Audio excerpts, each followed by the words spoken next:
Hello everyone, I'm Jagan Garikapati, and in this science video I'm going to explain the bones, in this case the skeletal system. So, skeletal system of a human is the framework of our body. If we didn't have this awesome skeleton, we would just be a blob on the floor. Think of it as like bricks form a house. The skeleton forms a human. Its framework. It gives us the arm, their bones over here, their bones over here, their bones over here, their bones everywhere. In total there are 206 bones, but I'm just going to name a few. I'm going to explain the parts of the skeleton. The axial skeleton, which includes the skull, the vertebrae, which includes the ribs and the sacrum, and the coccyx bone, which is at the end of the sacrum, and the appendicular skeleton, which is all the parts attached to it, like the shoulder girdle, the arm, and the pelvic girdle, and the lower, and the leg and foot, and thigh. So, I'm going to be just explaining a few bones that can be found in our human body. And you can see here I've drawn this picture. I will point out the bones in this picture. Let us start with the skull. The skull is divided into two sections, the neurocranium and the viscerocranium. Let's start with the bones of the neurocranium. I'm just going to be explaining three bones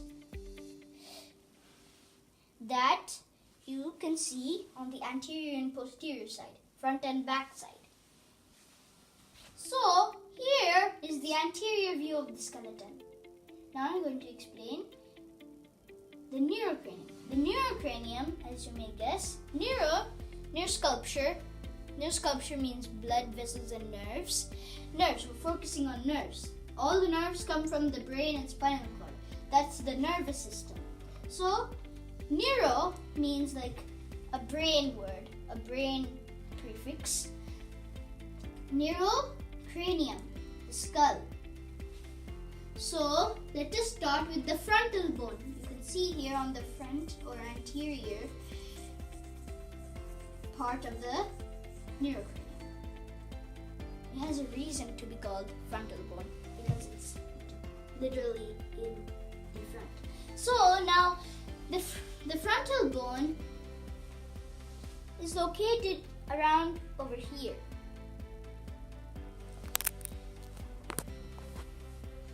Right over here. Next we have the parietal bones. You can't see on this image. You can see a little bit.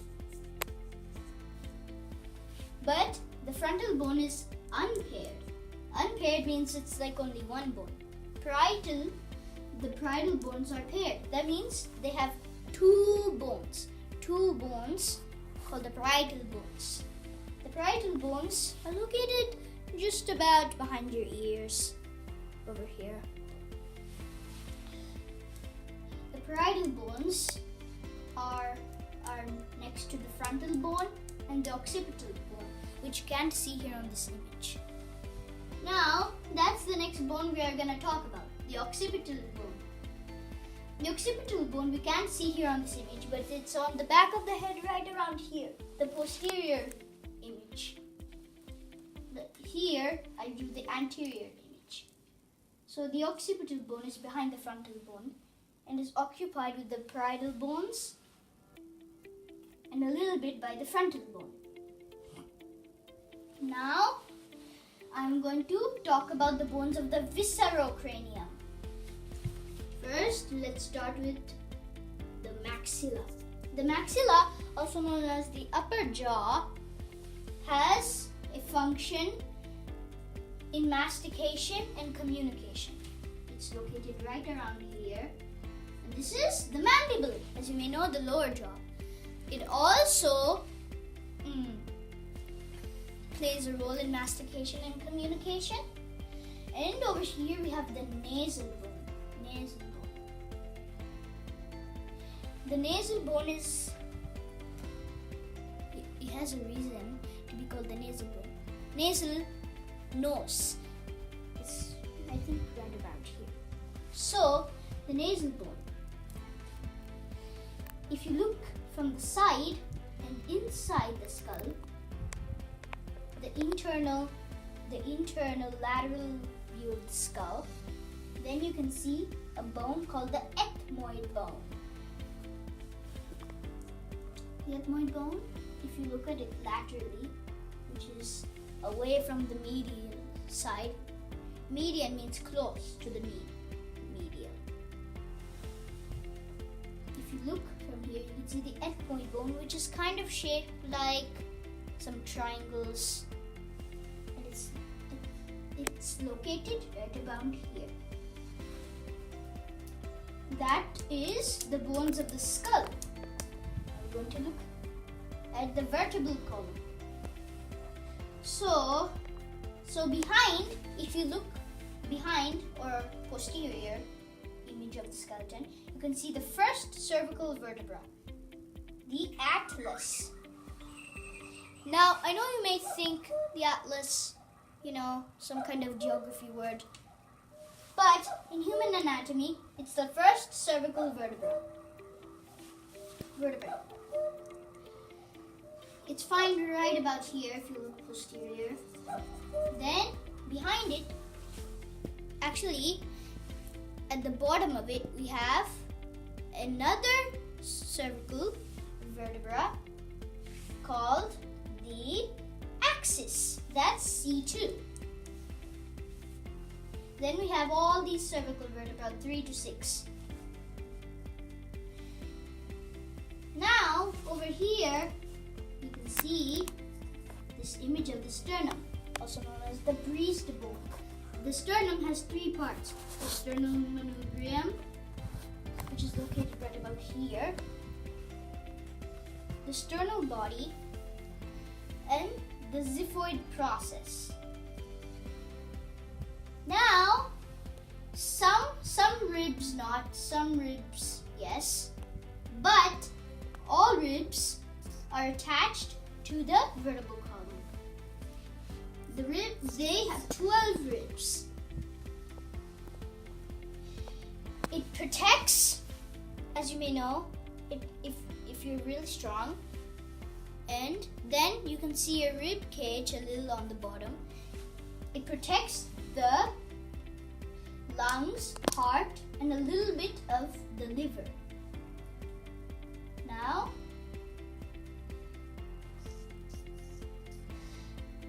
this is the rest of the vertebra. And this, you may think it's a part of the pelvic girdle, but it's actually part of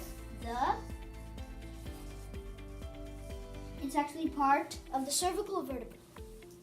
You may think it's part of the pelvis, but it's just attached to the pelvis, connected by the sacroiliac joints. This is the ilium of the pelvis, but we'll talk about that later. So, this is part of the cervical vertebra.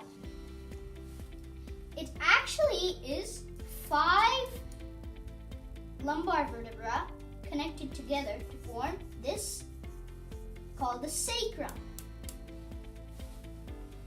The sacrum is located right about here.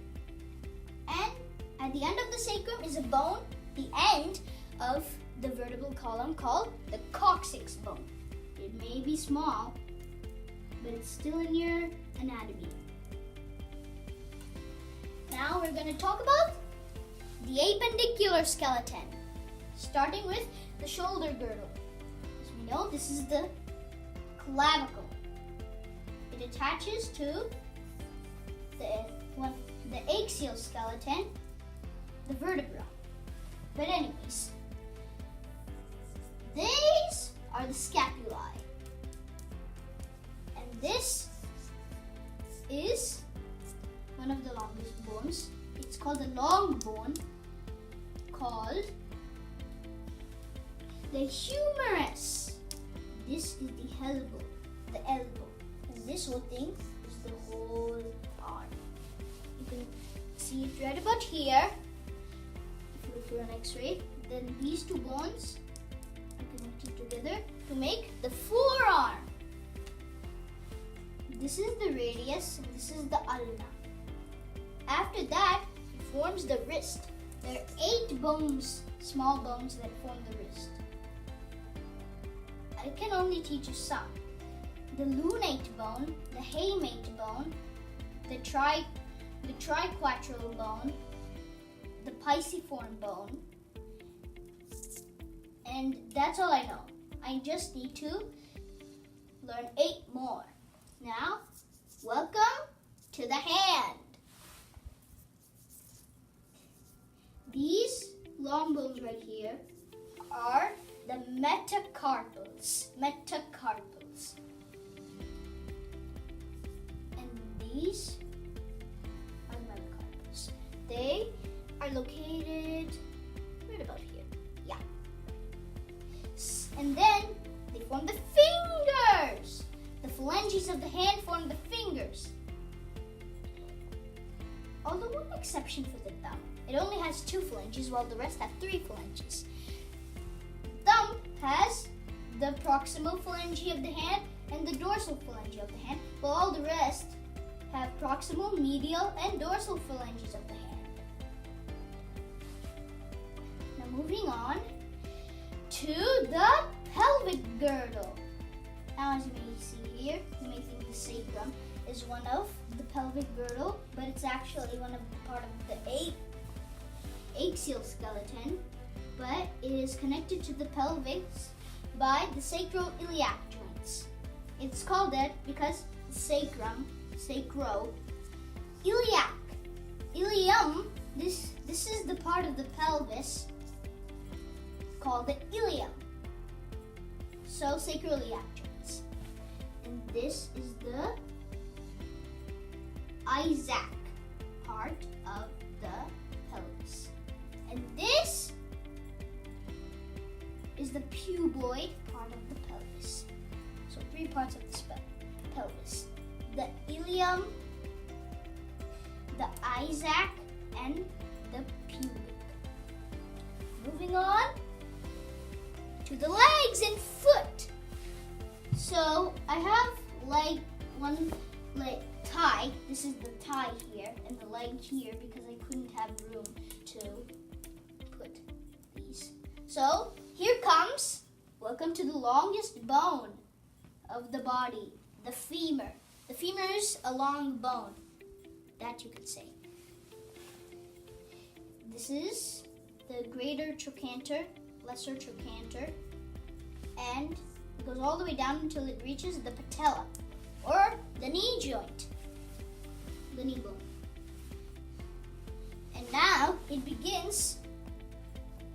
You heard of the ulnar radius. Now the fibula and the tibula. Can you believe it? Ulnar radius, fibula, tibia. And they're both connected, just like the ulnar radius. And after that, welcome to the foot. The tarsals, the metatarsals, and the phalanges of the foot. Now, I want to tell you something. You know the axial skeleton and the appendicular skeleton, right? It has 206 bones, but some bones, I'm going to tell you the types of bones. For example, one of them, the long bones, like the humerus, phalanges of the hand, and phalanges of the foot. The ulnar radius, the tibula, fibula, that's all you can name for long bones. The short bones, like the wrist bones, or the tarsals and carpals, fall into this category. The short bones have, they may be, that's why they're called short. Actually, short. Next one, we have the sesamoid bones. These ones I can't show you here. And next we have the irregular bones. The irregular bones. I'll look it right around here. And there's one more type of bone that I forgot. So now a joint. A joint connects the bone and another bone together. For example, this joint, the knee joint, or the hip joint. The hip joint connects the pelvic girdle and the femur together. The patella, the knee joint, connects the femur and the tibula and fibula and basically the leg and the foot together. So thank you for watching this video. Please subscribe to Jagan's channel. Bye. I'll see you more science videos